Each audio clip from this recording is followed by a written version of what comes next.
Everyone, স্বাগত জানাচ্ছি আর একটা নতুন ভিডিওতে। আশা করি সবাই ভালো আছেন, সুস্থ আছেন। ডিয়ার স্টুডেন্ট, আমরা দৈনন্দিন জীবনে এই ধরনের অনেক বাক্য বলে থাকি, যেমন বাজারে গিয়ে আমি অনেক কিছু ক্রয় করি, বই পড়ে আমি জ্ঞান অর্জন করি, এখানে এসে আমি ইংরেজি শেখার চেষ্টা করি, সেরা কথায় শয়ন করে আমি লাখ টাকার স্বপ্ন দেখি।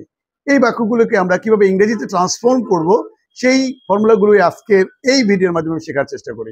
ডিয়ার স্টুডেন্ট, আপনারা অনেকেই হয়তো জিরান শিখেছেন, অর্থাৎ আইএনজি ওয়ালা ফর্ম, কিন্তু কিভাবে আপনারা বুঝবেন এই বাক্যটার মধ্যে জিরানটা আছে? আমাদের বোঝার টেকনিকটা হচ্ছে, কোনো একটা বাংলা ক্রিয়ার শেষে যদি এ নামক বিভক্তিটা যুক্ত থাকে, তাহলে আমরা এরপরে আইএনজি যোগ করব। যেমন যাওয়া ইংরেজি হচ্ছে গো, গিয়ে হবে কি গোয়িং। বাজারে গিয়ে ইংরেজি হবে গোয়িং টু মার্কেট। পড়া ইংরেজি হচ্ছে রিড, তাহলে পরে হবে রিডিং। তাহলে বই পড়ে ইংরেজি হবে রিডিং বুক। শেখা ইংরেজি হচ্ছে লার্ন, শিখে ইংরেজি হবে লার্নিং। তাহলে ইংরেজি শিখে হবে কি লার্নিং ইংলিশ। শয়ন করে হচ্ছে লাই, আর শয়ন করে ইংরেজি হবে lying. Lying on a ragged blanket, একটা সেরা কথায় শয়ন করে আই ড্রিম অফ মিলিয়ন টাকা, আমি লাখ টাকার স্বপ্ন দেখি।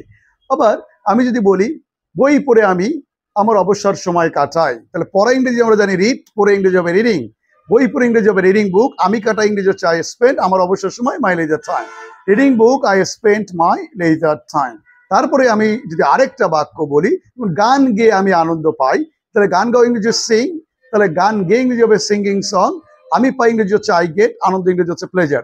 গান গেয়ে আমি আনন্দ পাই ইংরেজি হবে singing song, I get pleasure. এছাড়াও জিরান্ডের আরো কিছু ব্যবহার আছে, আমরা যেটা আইএনজি ওয়ালা ফর্ম সাবজেক্ট হিসেবে কাজ করি। যেমন বই পড়া একটা ভালো অভ্যাস, তাহলে বই পড়া কি একটা ভালো অভ্যাস? বই পড়া অনেক সময় আইএনজি ওয়ালা ফর্ম সাবজেক্ট হিসেবে কাজ করে। যেমন বই পড়া ইংরেজি হবে রিডিং বুক, আর আমার অভ্যাস ইংরেজি হচ্ছে ইজ মাই হ্যাবিট।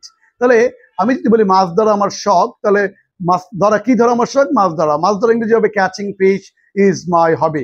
ধূমপান স্বাস্থ্যের জন্য ক্ষতিকর, কি স্বাস্থ্যের জন্য ক্ষতিকর ইংরেজি বলবো আমরা? ধূমপান করা। Smoking is injurious to health, smoking is injurious to health. লাস্টে আমরা একটা বাক্য দিয়ে শেষ করি, যেমন পানি পান করে আমি আমার তৃষ্ণা নিবারণ করি। পান করে ইংরেজি হচ্ছে ড্রিঙ্ক, আর পান করে ইংরেজি হচ্ছে ড্রিঙ্কিং। তাহলে পানি পান করে ইংরেজি হচ্ছে ড্রিঙ্কিং ওয়াটার, আমি নিবারণ করি ইংরেজি হচ্ছে আই কোয়েন্স, কি নিবারণ করি? আমার তৃষ্ণা, মাই থার্স্ট। তাহলে পানি পান করে আমি আমার তৃষ্ণা নিবারণ করি ইংরেজি হবে drinking water, I quench my thirst. আশা করি এভাবে যদি আপনারা বাসায় চেষ্টা করেন, নতুন নতুন বাক্য শিখতে পারবেন, নতুন নতুন প্যাটার্ন শিখতে পারবেন, এবং আপনাদের ইংরেজিকে আরো বেশি অ্যাফ্লুয়েন্ট করে গড়ে তুলতে পারবেন। কিন্তু point is to be noted, আপনারা যদি কোনো গাইডলাইন না পান, শুধুমাত্র এই বিক্ষিপ্ত ফর্মুলার মাধ্যমে এলোমেলোভাবে ইংরেজি শিখে কখনো নিজেকে একজন সফিস্টিকেটেড স্পিকার হিসেবে প্রতিষ্ঠিত করতে পারবেন না। বিস্তারিত জানতে আপনারা এই নাম্বারে যোগাযোগ করতে পারেন, 01616 05 0201। That's all. Thank you very much and wish you all the best. That's all. Assalamu alaikum.